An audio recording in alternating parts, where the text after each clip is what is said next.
نبی دو عالم میدان جنگ میں تشریف لے فرمایا کفار مکہ سے جن کی جانیں چلی گئی آپ نے مخاطب ہو کے فرمایا کہ ہم تم سے پہلے کہہ رہے تھے کہ تم اللہ کے دین کو مانو، تم نے نہیں مانا، تمہارا حشر کیا ہوا؟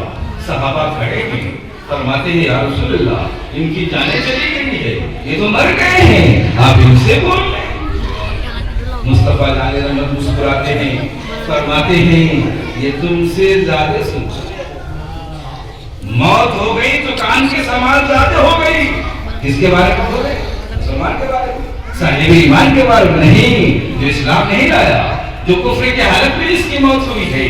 نبی فرماتے ہیں تم سے زیادہ سنتے ہیں، اور جو صحابہ مسلمان ہوگا، جو نبی کا کلمہ پڑھنے والا ہوگا، وہ اس سے زیادہ سنے گا کہ نہیں؟ جس کا کنیکشن تعلق رشتہ نبی سے ہوگا ان کا پاور کیا ہوگا؟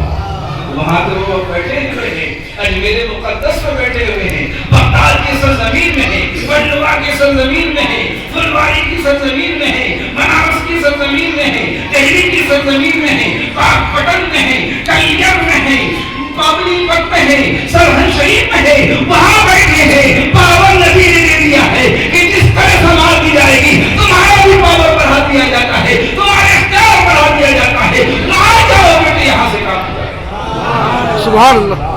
جس کا کام کرو گے کام اس کا ہوگا جس نے رشتے کو جوڑ لیا، اور جس نے رشتے کو جوڑا اس کا کام نہیں ہوگا۔ جب دنیا میں ہم کام نہیں کرتے ہیں ہمارا رشتہ ہم سے الگ ہو جاتا ہے تو ہم اس سے الگ بھاگتے ہیں۔ یہ تو آخرت کا رشتہ ہے، یہ وہ رشتہ ہے جس رشتے کا کوئی جواب نہیں۔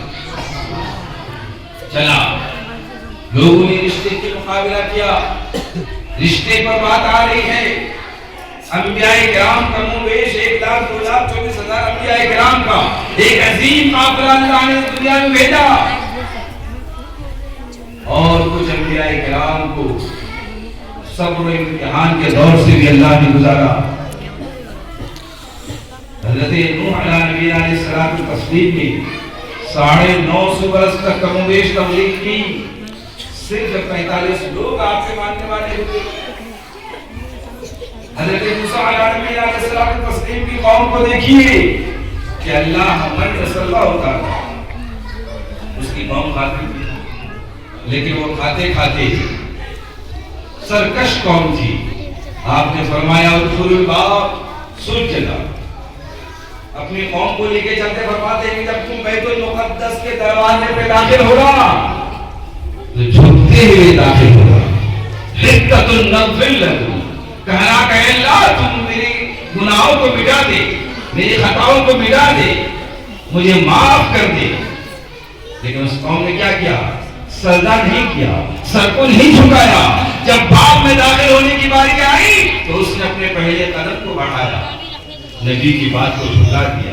نبی نے ہدایت کر دی تھی، چھوڑ دیا۔ اس نے کہا کہ حفظ اللہ، اور اللہ دے دے، اور دولتیں دے دے، گناہوں کی مغفرت نہیں چاہیے۔ سرکش قوم کہنے لگا کہ یہ جو آتا ہے من سلوا، ایک طرح کا کھا کھا کے ہم پریشان ہو گئے ہیں۔ من بقرها وقصائها وفومها وعدسها، اس میں پیاز ہو، لہسن ہو، مسور کی دال ہو، طرح طرح کے سوالات کرنے لگے۔ اللہ تعالیٰ نے حضرت موسیٰ علیہ السلام سے فرمایا اے موسیٰ اسے کہہ دو یہ دور مثل شہر کی طرف چلا جائے، اگر اس کھانے پر اس کو نہیں رہنا ہے تو شہر میں جا کر کے تلاش کرے۔ اللہ تعالیٰ کے مقدس پیغمبر کو اس نے جھٹلا دیا۔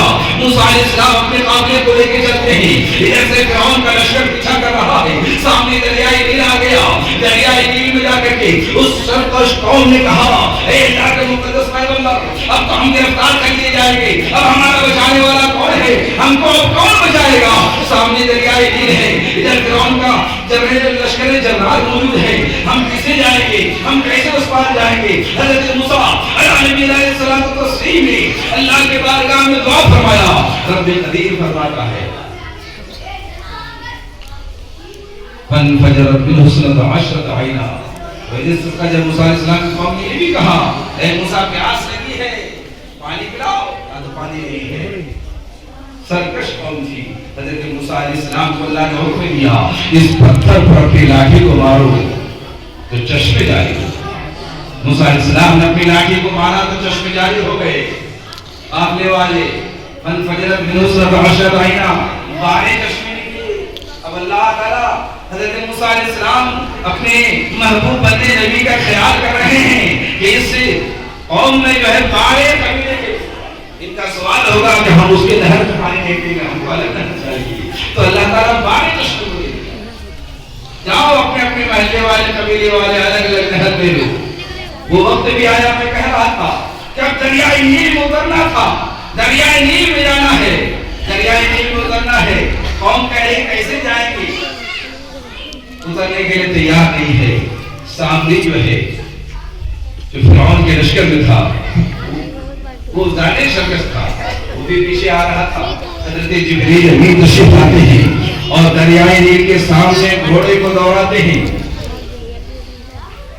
گھوڑے کے دوڑانے کی وجہ سے گھوڑے کی ٹانگ جہاں جہاں پڑی وہاں خوشبودار گھاس اگا.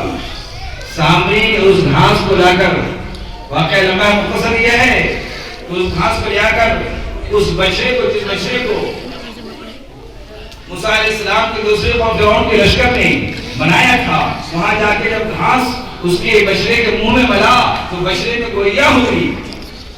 یہ ایک الگ بات ہے. لیکن جب لشکر موسیٰ علیہ السلام، حضرت موسیٰ علیہ السلام اپنے لشکر کو لے کر دریائے نیل میں اپنے عصا کو مارے، عصا کو گھمایا، وہاں بھی 12 اچھی سڑک بنی.